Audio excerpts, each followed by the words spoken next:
There really is no better sound than a tuned 6.0 with a massive turbo. Boy, she gets down and she gets rowdy. Roll the footage for today.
Roadside assistance.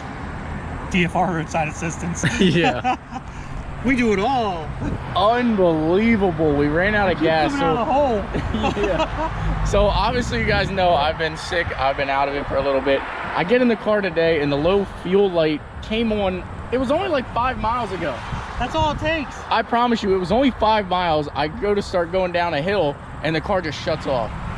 Luckily we called Andy here. Andy came to save us. Unbelievable. Yeah, the Duramax, the 500,000 miles. Legit now 500,000. Yeah, Duramax had to come save us. Let's see if this is enough. I'm kind of nervous. Let's start her up yet. Oh, we're going for it. Take a check engine like the evac. Nah, this thing has no lights. Like, why do I have an evap light on, Andy? This thing's never had any kind of lights on, no issues. The only light that it's been on has been the low fuel light. Fuel light now, bedtime. All right, we're fueled up. Moment of truth. Give her hell. Oh, we're alive. Dad! We're alive. What do you know? What do you know? Unbelievable. Well, instead of money, here's a knuckles, and I'll see you later. Thank you, Andy.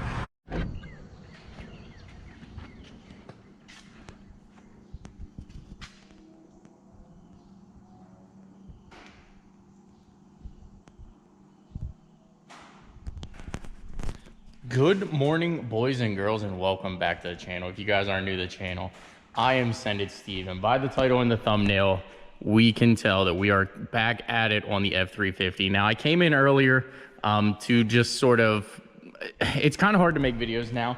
I'm not able to work as fast and as long periods of time that I used to, with obviously all the health issues and things like that. As of right now, I'm good for like an hour to 4 hours. It's hard to say, depending on what I'm doing. Like this transmission job, I worked on it for maybe an hour, got it torn apart, and then I was exhausted, I was beat. But this is a lot of lifting. It's a lot of actual like hard work. Believe it or not, leaning up to take bolts out and do everything kind of really whooped my tail on this. But this is a car that you'll see coming later on. I don't know if I'll make a video about it, but you'll see this very, very soon. But a lot of work nowadays is actually whooping my tail, and it's a little frustrating. I know I should be taking it easy, but I can't just lay at home. I can't just sit at home and just kind of be a vegetable. I have to be productive. I have to keep my mind moving. I have to stay focused and get things done. So today we're actually working on the 6.0 back here, and I want to go ahead and give Zimmy's Diesel in Lebanon, PA. A huge shout out because we went and got an oil cooler from them. It's the last piece of the puzzle. Eric from Eric's Everything Auto has done a video of doing the oil pan. I will put in a little clip of his work right now.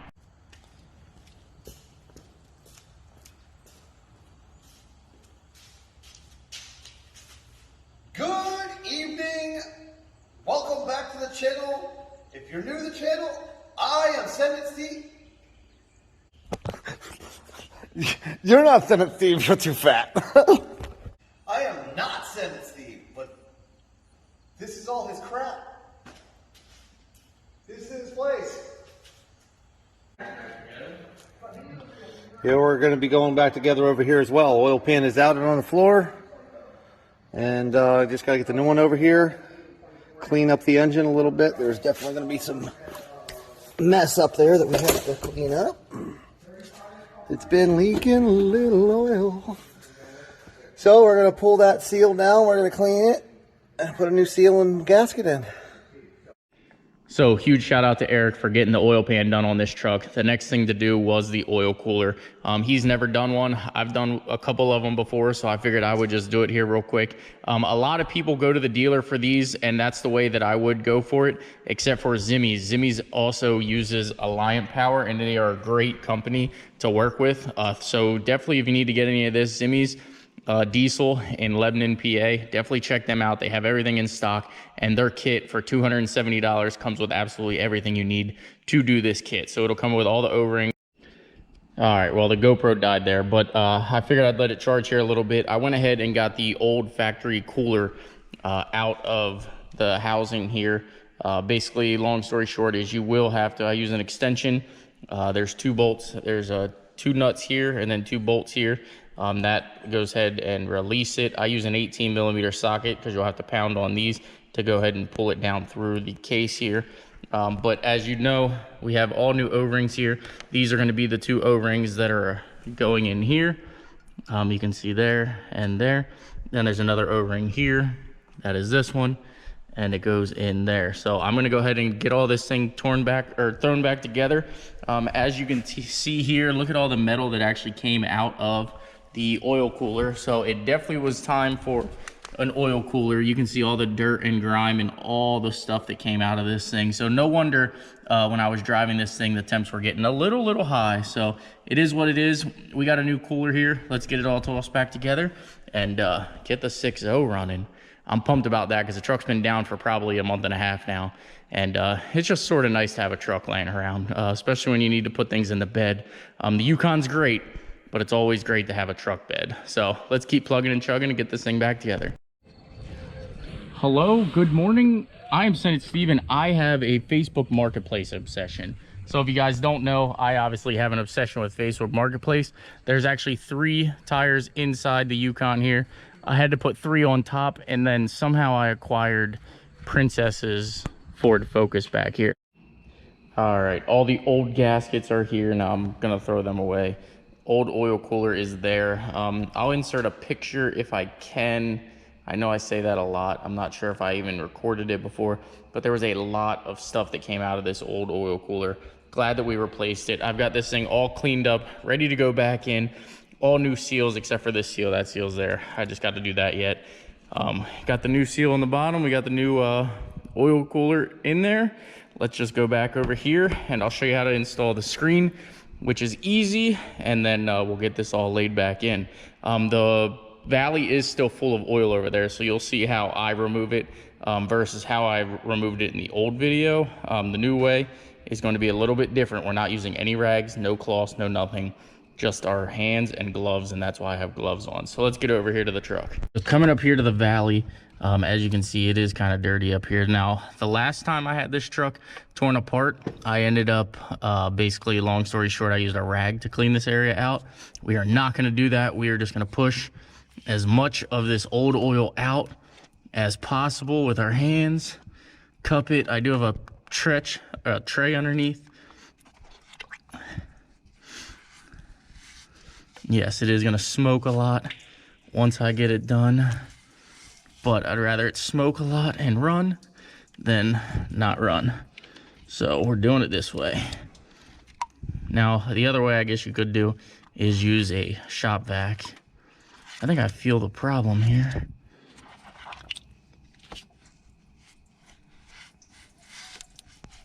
Stand by.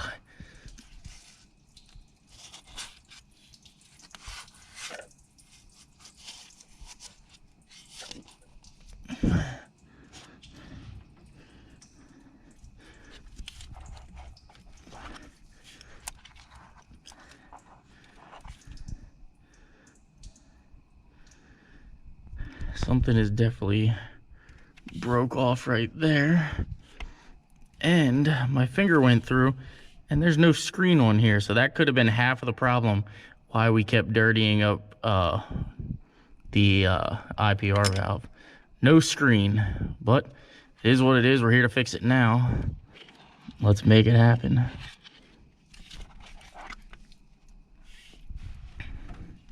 Let me get this cleaned out here. All right, as you can tell, we got it all cleaned out there. I got the new screen in place. I went ahead and blew all these holes out with air. I'm still gonna have to get a can of brake clean and wash out the backside here, but I wanna go ahead and get the oil cooler housing laid in place here. Again, do not use red rags. I've made that mistake multiple times, and I finally learned my lesson, not to use red rags on these things. So lint-free, anything if you're going to, and plug and chug. Let's get her back together.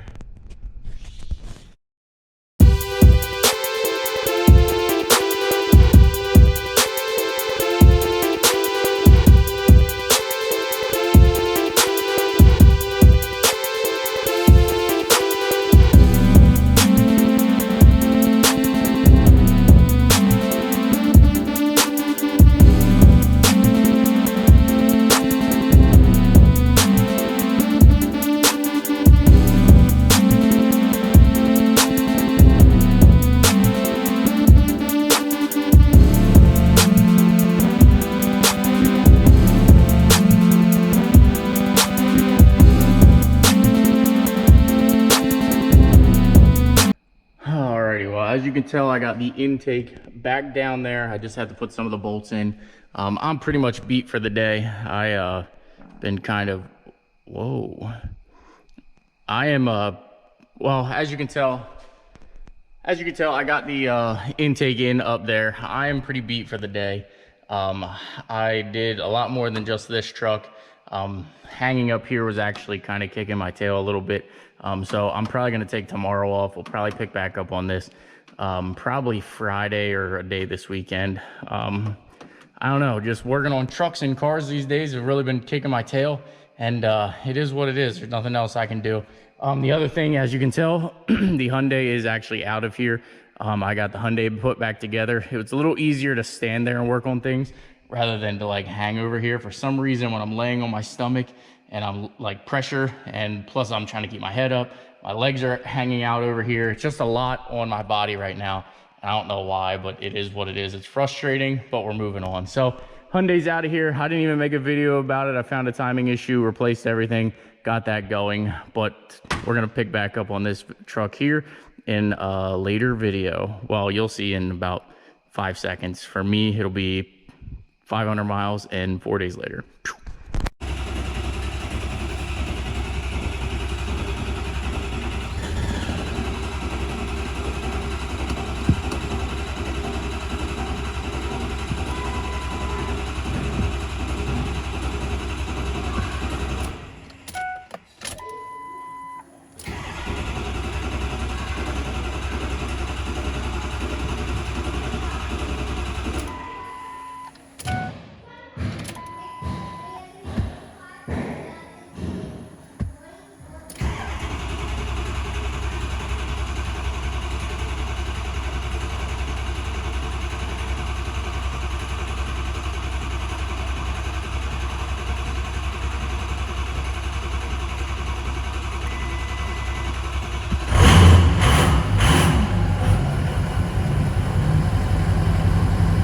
So just take a little bit to crank.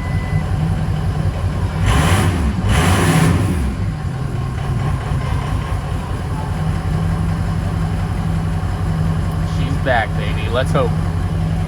Fingers crossed. All right, let me button it up here. Alrighty, guys and girls. Well, as you can tell, we have got the 6.0 back up and running. I've been driving for about an hour and 5 minutes, an hour and 10 minutes. We're on the highway. You can see the oil temp is now under control. 203.86 is the highest it's got. Coolant temp hit 200 at one point, but this thing is running better than ever. Yes, I do have to drain the water separator out of this thing, but we'll get to that. And yes, the high beams are on because my lights are a little dim, so we've got to rectify that too. But I will pick back up in the morning.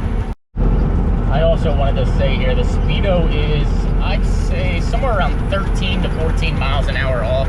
You can see we're actually running here at like 76. Shows 64-ish on there. 62 on here. So it says max speed 66, but that's probably about 80 miles an hour. So we are plugging away.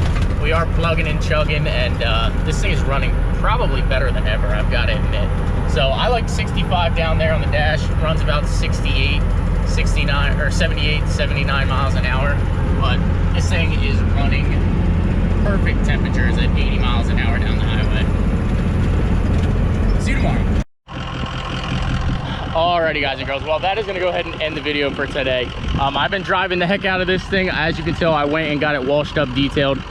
This thing looks absolutely killer, and you'll have to stay tuned for a big announcement on this truck. Unless you follow me on Instagram, then you already know the news, and stay tuned to a video following very, very soon. But the 6.0 is back.